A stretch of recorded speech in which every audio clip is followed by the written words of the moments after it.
안녕하십니까? 인생의 복잡한 문제들을 말씀으로 단칼에 해결해주는 김종근 목사의 쾌도 남마입니다.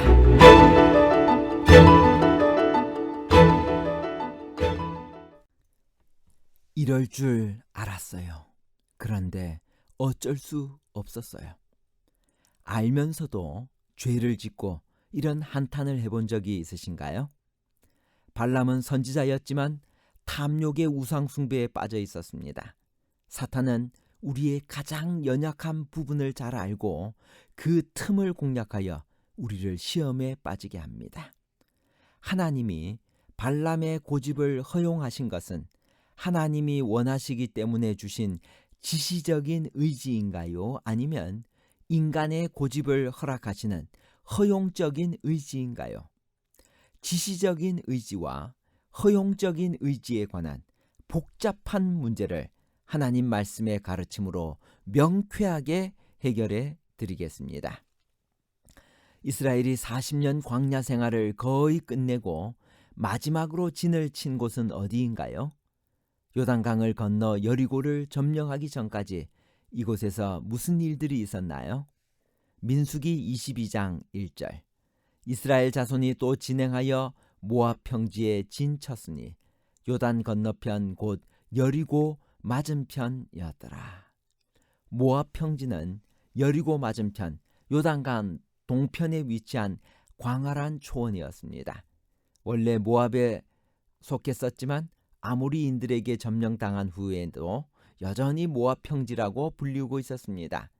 아모리 왕 시온은 모압을 침략하여 남쪽으로부터 아르논 골짜기에 이르는 광대한 땅을 빼앗았기 때문에 모압은 위축된 상태였습니다. 이스라엘이 이미 아모리를 점령했기 때문에 모압의 영토를 침략한 것은 아니었습니다. 이제 이스라엘 백성들이 모압 평지에 도착했습니다. 누가 이스라엘 백성들을 두려워했나요? 그 이유는 무엇인가요? 민수기 22장 3절. 모압이 심히 두려워하였으니 이스라엘 백성의 많음을 인함이라. 모압이 이스라엘 자손의 영고로 번민하여. 모압은 이스라엘을 두려워할 필요가 없었습니다. 하나님께서 모압을 괴롭히지 말라고 신명기 2장 9절에 말씀하셨기 때문입니다. 모압 왕 발락이 의지하려고 한 것은 무엇이었나요? 민수기 22장 21절. 발람이 아침에 일어나서 자기 나귀의 안장을 지우고 모압 귀족들과 함께 행하니, 모압 왕이 이스라엘을 공격하지 못하고 복술의 힘을 빌려 저주하려고 한 배경을 알 필요가 있습니다. 당시 모압은 아모리에게 패배하여 영토의 중요한 부분을 다 빼앗긴 상태였습니다. 그런 아모리를 멸망시키고 모압 평지에 도착한 이스라엘 대군 앞에서 모압은 불안에 떨었을 것입니다. 그들은 감히 군사로는 이스라엘을 대적하지 못하고 복술의 힘을 빌려 재앙을 피하려고 했습니다. 그러나 모압이 하나님을 의지하고 그 약속을 믿었더라면 그 모든 걱정이 필요 없다는 것을 알았을 것입니다. 하나님께서는 이미 롯의 자손인 모압을 괴롭히지 말라고 이스라엘에게 명령하셨던 것입니다. 모압 왕 발락이 이스라엘을 저주하기 위하여 초청하려고 한 발람은 어떤 사람이었나요? 발람은 메소포타미아 브돌에 거주하는 유명한 복술가였습니다. 아마도 미디안의 장로들이 그를 모압 왕에게 추천했을 것입니다. 발람은 여호와 하나님에 대해서도 잘 알고 있었던 것으로 보입니다. 그는 성경에서 거짓 선지자로 탐욕적인 사람으로 백성을 우상 숭배에 빠뜨리는 사람으로 묘사되고 있습니다. 그는 결국 이스라엘에게 죽임을 당했습니다. 발람이 욕심이 나는 복채를 보고도 처음에는 발락의 초청을 거절한 이유는 무엇일까요? 민수기 22장 12절에 있는 말씀입니다.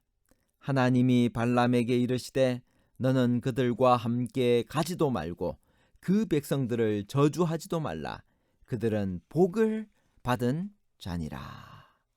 하나님께서 가지 말라라고 명령하셨기 때문에 이 발람은 어쩔 수 없이 갈 수 없었습니다.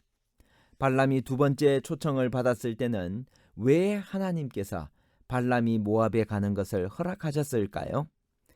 가라는 허락을 듣고 가는 발람에게 하나님은 왜 노를 바라셨을까요? 하나님이 발람의 고집을 허용하신 것은 하나님이 원하시기 때문에 주신 지시적인 의지인가요? 아니면 인간의 고집을 허락하시는 허용적인 의지인가요? 민수기 22장 20절에서 22절에 있는 말씀을 읽겠습니다. 밤에 하나님이 발람에게 임하여 이르시되 그 사람들이 너를 부르러 왔거든 일어나 함께 가라. 그러나 내가 내게 이르는 말만 준행할지니라. 발람이 아침에 일어나서 자기 나귀 위에 안장을 지우고 모압 고관들과 함께 가니 그가 감으로 말미암아 하나님이 진노하심으로. 두 번째는 더 높은 고관들이 왔으며 온갖 보물들과 선물들이 발람에게 주어졌습니다. 탐욕스런 발람은 말로는 하나님의 말씀을 어길 수 없다고 하면서도 이미 마음으로는 가기로 작정하고 있었습니다. 하나님께서는 진노하셨지만 그가 가는 것을 허락하시고 그 대신 하나님께서 시키는 대로만 할 것을 명령하셨습니다. 하나님께서 그 밤에 발람에게 그들과 함께 가라고 하신 것은 그런 상황에서 주신 말씀이었습니다. 그 말씀은 정 그러면 하고 싶은 대로 하라는 뜻입니다. 이것은 인간의 고집을 허용하시는 하나님의 마음을 표현하고 있는 것입니다. 이것은 하나님이 원하시기 때문에 주신 지시적인 의지가 아닙니다. 그것은 인간의 고집을 허락하시는 허용적인 의지입니다. 발람은 이 말씀을 듣자 마치 그들이 그냥 가버리는 것이 두렵기라도 한 듯 아침에 일찍 일어나서 그들과 동행길에 나섰던 것입니다.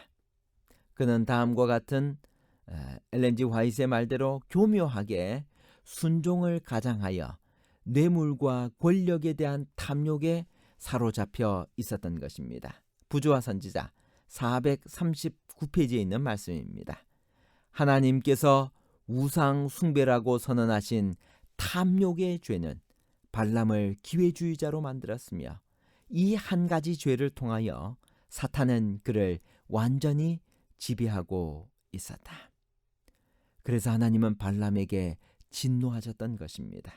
하나님은 그가 짐승만도 못하다는 것을 깨닫게 하기 위해 나귀의 입을 빌려 그를 꾸짖었습니다.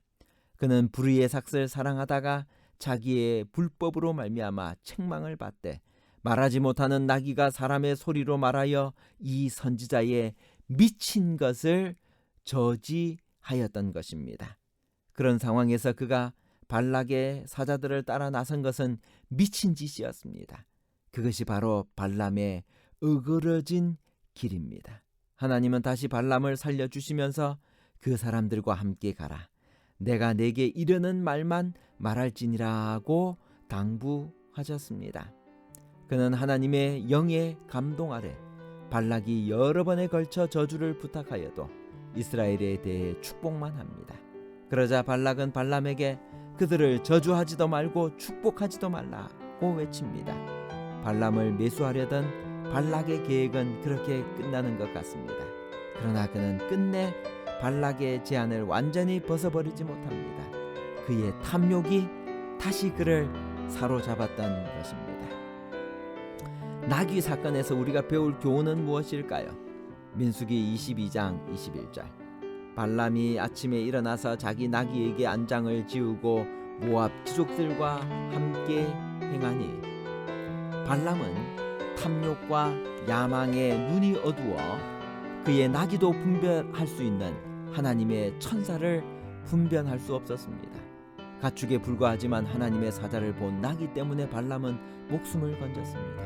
하나님을 떠난 사람은 어떤 때 짐승보다도 못하게 되는 일이 벌어집니다.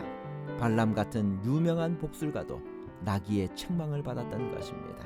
하나님께서 우리의 눈을 밝혀주시면 얼마나 놀라운 사실들을 우리가 알 수 있게 될까요? 발람이 걸어간 길은 어떤 길이었나요? 하나님께 순종한다고 말하면서도 탐욕을 이기지 못한 길입니다. 영적 눈이 어두워져 하나님의 사자도 분별하지 못한 길입니다. 다른 사람에게 잘못된 영향을 끼쳐 타락하게 한 길입니다. 결론입니다. 첫 번째, 이스라엘이 40년 광야 생활을 거의 끝내고 마지막으로 진을 친 곳은 모압 평지였습니다. 두 번째, 하나님께서 우상 숭배라고 선언하신 탐욕의 죄는 발람을 기회주의자로 만들었으며 이 한 가지 죄를 통하여 사탄은 그를 완전히 지배하고 있었습니다. 세 번째, 하나님께서 발람에게 그들과 함께 가라고 하신 것은 하나님이 원하시기 때문에 주신 지시적인 의지가 아니라 그것은 인간의 고집을 허락하시는 허용적인 의지입니다. 감사합니다.